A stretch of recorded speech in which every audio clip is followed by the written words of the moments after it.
ایک حدیث آپ کو سناتا ہوں. The life of this world compared to the hereafter is as if one of you were to put his finger in the ocean and take it out again. Then compare the water that remains on his finger to the ocean that remains in the water that remains in the ocean. دنیا کی زندگی آخرت کی زندگی سے ایسے compared ہے جیسے تم نے ایک اوشن میں انگلی ڈالی اور اس انگلی پہ ایک ڈراپ آف واٹر ہے. وہ ڈراپ آف واٹر دنیا کی زندگی ہے اور اوشن جو ہے وہ آخرت کی زندگی ہے. اب ہم اس ڈراپ کے لیے دن رات دھکے کھاتے ہیں, ہم اس ڈراپ کے لیے ٹینشنیں اپنے اوپر سوار کر لیتے ہیں, ہم اس ڈراپ کے لیے جو ہے اس میں گم ہو جاتے ہیں.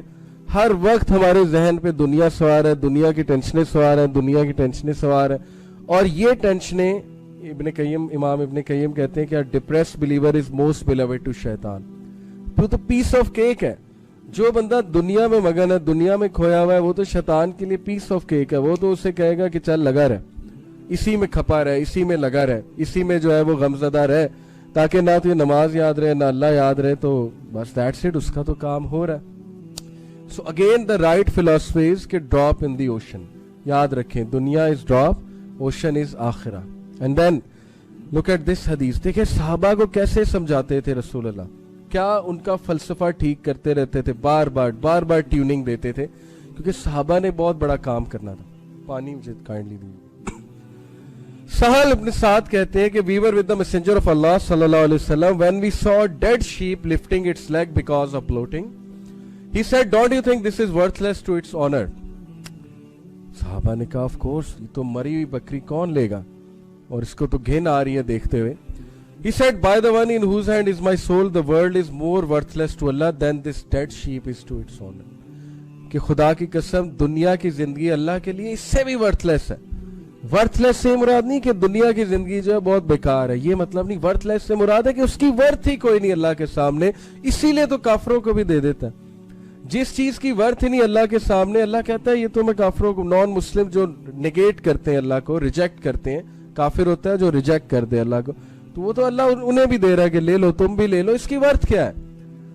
تو جو مومن ہے اس کے لیے ورتھ جو ہے وہ آخرت کی زندگی کی ہے, اس لیے اس کی نظر وہاں پہ. اب دیکھیں صحابہ کو بھی کریکشن چاہیے ہوتی تھی بار بار, تو پراپھٹ ایگزامپلز دے کے سمجھاتے تھے کہ لک ایٹ دس ڈیڈ گوٹ, یہ ہے جس کے لیے تم سر پیٹتے ہو, جس کے لیے جو ہے ہم لوگ وہ ٹینشنیں لیتے ہیں, جس کے لیے ہم جو ہے وہ سارا غبار اپنے اوپر چڑھا لیتے ہیں کہ یہ کیا ہو گیا, یہ کیا ہو گیا, میں کیا کروں گا. یہ اس کی ورتھ ہے جس کے لیے تم اپنی انرجیز ویسٹ کر دیتے ہو, اور جو فوکس رکھنے والی چیز ہے وہ تم بھولے ہوئے. اگین فلسفہ ٹھیک ہو رہا ہے, اگین فلسفی ٹھیک کرے رسول اللہ صلی اللہ علیہ وسلم کی. اور پھر کہا کہ if this world was worth the wing of a mosquito to Allah, the disbeliever would not have a drop to drink from it. اگر اللہ کے نزدیک اس دنیا کی زندگی کی حقیقت مچھر کے پر جتنی بھی ہوتی تو اللہ ایک ڈراپ بھی نہ دیتا ڈسبلیور کو, کیونکہ ڈسبلیور کو پھر کیوں ملے, کیونکہ وہ تو اللہ پہ بلیو ہی نہیں کر رہا. لیکن نہیں, اللہ تعالیٰ کہتا ہے یہ کیا دنیا کیا ہے, لے لو, دیکھتے ہیں تم کیا کرتے ہو دنیا لے کے. تو یہ ہارٹ سافٹنگ حدیث ہماری فلسفی ٹھیک کرنے کے لیے. اگین ڈسکلیمر ہے, رہبانیت نہیں ہے. اسلام ہی تو واحد مذہب ہے جو رہبانیت کے خلاف ہے. اسلام تو کہتا ہے دنیا میں بھی گرو کرو لیکن آخرت کو نظر رکھتے ہوئے. ایک اور حدیث ہے, Abu Bas Sahal ibn Sa'd as-Sa'idi said, a man came to the Prophet ﷺ and said, Messenger of Allah, show me an action for which Allah will love me and for which people will love me if I do it. دیکھیں دونوں طرف یہ نہیں ہے کہ لوگ فارغ ہیں میری طرف سے, لوگوں سے کوئی تعلق نہیں. اسلام سوشلائز کرنا سکھاتا ہے. پروفیٹ صلی اللہ علیہ وسلم کو اللہ نے کہا غار ہرا سے نکل کے قم فانذر, اٹھیں, ڈرائیں, جائیں, دعوت دیں, سوشلائز کریں, کمیونٹی بلڈ کریں.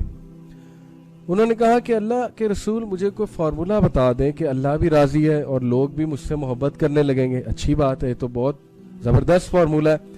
He said, do with little of this world and Allah will love you. دنیا کی ٹینشنیں چھوڑ دے, دنیا کو اتنی لفٹ نہ کرا, دنیا سے کوئی اتنا خاص تعلق نہ رکھ, اللہ تجھ سے محبت کرے گا. یہ بھی وہی فلسفہ ہے. اگین رہبانیت نہیں ہے, اس سے مراد یہ کہ دنیا کو سر پہ سوار نہ کرو. Don't take it over your head. اللہ will love you, اللہ تم سے محبت کرے گا. And do with little of what belongs to other people and people will love you. اور لوگوں کی نعمتوں پہ نظر نہ رکھ, حسد نہ کر, اور لوگوں کے ساتھ مخلص ہو جا, people will start loving you. کتنا خوبصورت فارمولا. کہ لوگوں کی نعمتوں پہ نظر نہ رکھو, لوگوں کے ساتھ مخلص رہو اور لوگ تم سے محبت کرنے لگیں. Such a beautiful way of life. اسلام اللہ کے بارے میں بھی بتا رہا ہے اور آخرت کے بارے میں اور لوگوں کے ساتھ بھی تعلقات بتا رہا ہے. یہ ایک بڑا زبردست کوٹ ہے ابن حجر کا. اگین فلسفہ درست ہو رہا ہے کہ جب ہم گناہ کو گناہ نہ سمجھنے لگے نا, کچھ لوگ اسپیشلی یوتھ سوال کرتے ہیں ہم سے کہ what's a major sin, what's a minor sin. وہ yes, there is a list of major sin. شرک, زنا, obviously قتل, مرڈر کرنا کسی کو, یہ سب میجر سنز میں. لیکن ابن حجر کا یہ کوٹ بڑا ہی ہوپ فل ہے. He said no sin remains minor when accompanied by persistence. کوئی بھی گناہ مائنر سن نہیں ہے اگر وہ مستقل ہو رہا ہے, وہ میجر بن جاتا ہے. مائنر سن اگر مستقل کر رہے ہیں تو وہ میجر سن بن جاتا ہے. مائنر سن چھوٹے چھوٹے سنز, مثال کے طور پہ بیک بائٹنگ. اگر بیک بائٹنگ کی عادت ہو گئی, گوسپنگ کی عادت ہو گئی ہے تو وہ میجر سن بن جائے گا, کیونکہ وہ پھر آپ کی عادت بن چکی ہے. اور مثال کے طور پہ کوئی امیج دیکھنا, ظاہر ہے کہ سلپ ہو جانا وغیرہ وغیرہ, اگر وہ روٹین بن چکا ہے, اگر وہ سن ہے نہیں آپ کے لیے اور آپ جو ہے وہ بار بار کر رہے ہیں تو وہ بھی پھر میجر سن بن جائے گا. But no sin remains major when accompanied by the seeking of forgiveness. Hope بھی ہے کہ کوئی بھی گناہ بڑا نہیں رہے گا اگر آپ توبہ کر لیں گے. تو اس میں کیا فلسفہ درست ہو رہا ہے کہ keep returning to Allah. یہ نہیں ہے کہ فرشتہ بن جاتا ہے انسان.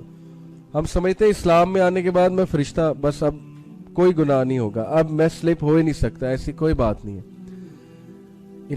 اسلام میں آنے کے بعد بھی گناہ ہو سکتے ہیں, صحیح سے دل سے اسلام کا قبول کرنے کے بعد بھی گناہ ہو سکتے ہیں, سلپ ہو سکتا ہے. لیکن کیپ ریٹرننگ ٹو اللہ, keep returning to Allah.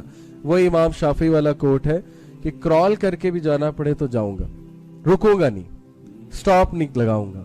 Stop لگانے کا مطلب ہے مایوسی, کہ بس اب میں نہیں جا رہا اللہ کے پاس. نہیں, یہ نہیں کرنا. جس طرح ہو رہا ہے آپ نے کرنا ہے, جو کر سکتے ہیں آپ نے کرنا ہے. بس یہی اللہ سبحانہ و تعالیٰ دیکھیں گے. تو یہ بڑی ہوپ فل چیز ہے. توبہ کرنے والے توابین بنے. بے شک اللہ توبہ کرنے والوں سے محبت کرتا ہے. who keep repenting, who keep returning, who keep returning. Prophet صلی اللہ علیہ وسلم نے کہا follow a bad deed by a good deed. Evil deed کو فوراً سے گڈ ڈیڈ سے ریپلیس کرو. یہ ہے ریٹرننگ. ایسا نہیں کہ بیڈ ڈیڈ ہوا, آپ ڈیموٹیویٹ ہو گئے, پروکریسٹینیٹ کرنے لگ گئے, گیو اپ کر دیا کہ میں تو کچھ بھی نہیں کر سکتا. قریش کے کچھ لیڈرز پروفیٹ صلی اللہ علیہ وسلم کے پاس آئے. جب اسلام پھیلنا شروع ہوا نا تو مختلف قبائل کے لیڈرز آنا شروع ہوئے.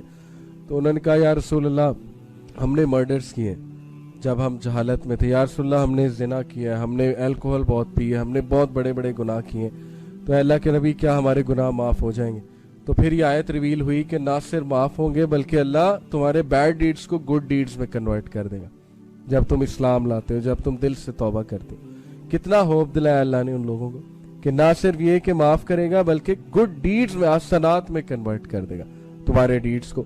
اور انسان کو کیا چاہیے؟